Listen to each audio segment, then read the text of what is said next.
જય માતાજી, જય જવમાં, રામ રામ બધા મિત્રોને. તો આજે આપણે સરગવાની શેકો બનાવી રહ્યા છીએ. જવાનું હતું અમારે બામણવા, પણ કેન્સલ રહ્યું કેમ કે વાઘબાના મમ્મીની ઘરે હતા નહીં, એટલે અમારે જવાનું કેન્સલ રહ્યું. એટલે 11 વાગે હવે સરગવાની શેકો શાક બનાવવાનું બેસનવાળું. વાઘબા પર ગુસ્સો આવી ગયો તો મને લઈ જતા નહીં જોય. વાઘબા જોડે ઝઘડો કરે પાછો. મેં તો આજ તો મેં તું મને બામણવા લઈ જાઓ. વળી માને આ નિમાએ પાછું ફોન કરે તો કે ઘરે નહીં, મારે જ રાંધવું જ નતું. મેં તું મારા હાવ બનાવે, મારા હાવ બહુ મસ્ત ખાવા બનાવે. મેં તો એ ખાશું અમે તો શાંતિથી. તો વળી મેર જ ના આવ્યો. જો હરગો બનાવવાનું કાકવા બનાવશે આપણે હરગો. ભગવાન બહુ ભાવે છે. રોજ રોજ હરગવો બનાવરાવે છે. રોજ ડેલી સાંજ પડે તો સવારે હરગવો જ ખવડાવે. બરાબર. અને મહેમાન આવે બેસો ભાઈ, ભગવાન મળવા આવે.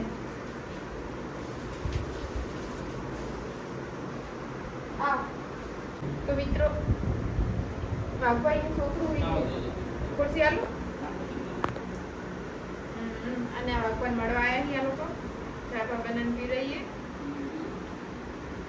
હું તમને એમ કીધી હતી કે વાઘભાઈ બહુ હરગવો ભાઈ એટલે રોજ રોજ હરગવો જ બનાવરાવે છે મારા જોડે. બોલો, મને તો કંટાળો આવી ગયો હરગવો ખાઈ ખાઈ.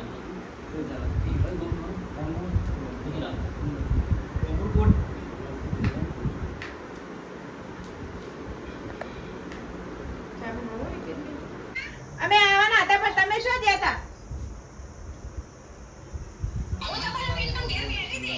તે શંકા ભાઈ ફોન કરે તો કે તમાર હાહુ તો ઘરે નહીં, દરવાજે તાળું મારેલું હે કે હારું. તો શું કરો તમે?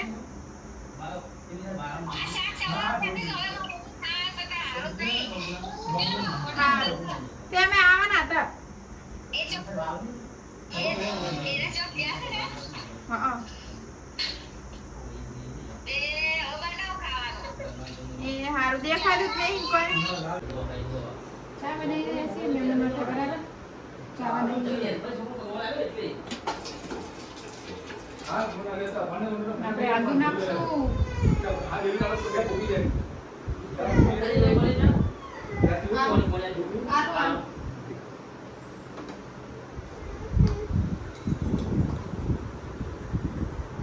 કેમ ઉઠાડે ભાઈ? હુવા દેવો તો.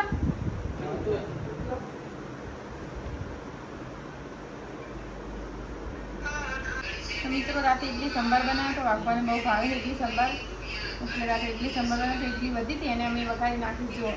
નાસ્તો એને જ કરે સત્તારમાં. તો પૂનમ ને કીધું તું એ નાસ્તો કર. ચા બનાવી હતી, મહેમાન આવ્યા હતા. નાસ્તો કરીએ દોસ્તો. મેં બનાવ્યું છે હરગવાનું શાક, જોઈ શકો છો. આમાં આપણે બધા મસાલા એડ કરી દીધા છે. હવે આપણે નાખવાનું છે અંદર દહીં અને ચણાનો આટલો લોટ. બેસ્ટ શાક બનશે, જોરદાર સ્વાદ આવશે અને ખાવાની બહુ મજા આવશે. 3 દિવસથી હરગવો લાઈન પડી મેળ્યો હતો, આજ મેળ આવ્યો. હાય હાય હાય હાય. રાતે ઇડલી સંભારમાં નાખે તો પરમદી બનાવ્યા તેના પેલા દાડે બનાવ્યા તો બે ટુકડા નાખે બધા આવે. અને આજ હરગવાનું શાક બનાવ્યું છે. બનશે એટલે તમે બતાવીએ અને તમને સુગંધ આવશે કે સ્વાદ આવ્યો ભાઈ. તો મિત્રો બને રહેજો વિડીયોમાં. માની શકો ને.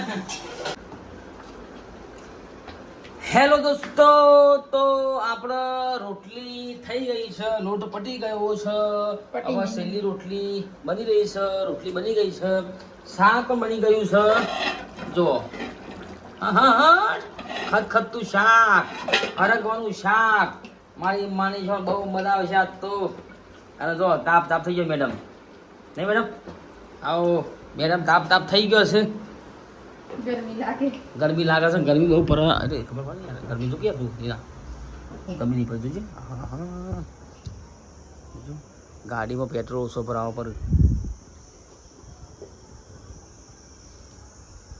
હા એક્ટિવા તો ટોકી ગોદરું. ગરમી બહુ પડે. નવો પંખો લાયા, લાવવો જ પડે ને. કેમ કે એનું કારણ છે ગરમી બહુ પડે ભાઈ. બજારોમાં કુલર મળતો નહીં, પછી ઘઉં ભરવા માટે પીપળું લાયા. એ તો લોકો 2-3 દિવસ ત્યાં લાવે. અડધા ઘઉં ભર્યા છે, અડધું કૂતરું પડ્યું છે ઘઉંનું. અને અમારા કાકા હેલ્મેટ ભૂલી ગયા છે અને આમાંથી બાજરી છે શું ખબર નહીં ભાઈ જો હલીના માર શું કરે શીખર તમારા આદમી તો હું ખાવું જ છે ને ટાઈમ છે અમારા આદમીને આપવાનું નહીં કમાઈને આવી લે છે તને ખો છો નાટક શું કરો છો હાથી નવે કરો નવી કરી છે તમારો અથવા બધા ઘેર આદમી બાપરો બધી કરી મળી જાય તમે રોધો છો કે તમે શું ભીખ માંગવા દાડા આવો તમારી ખબર નહીં બૈરું કરી શકે બધું કરી શકે એ માની છો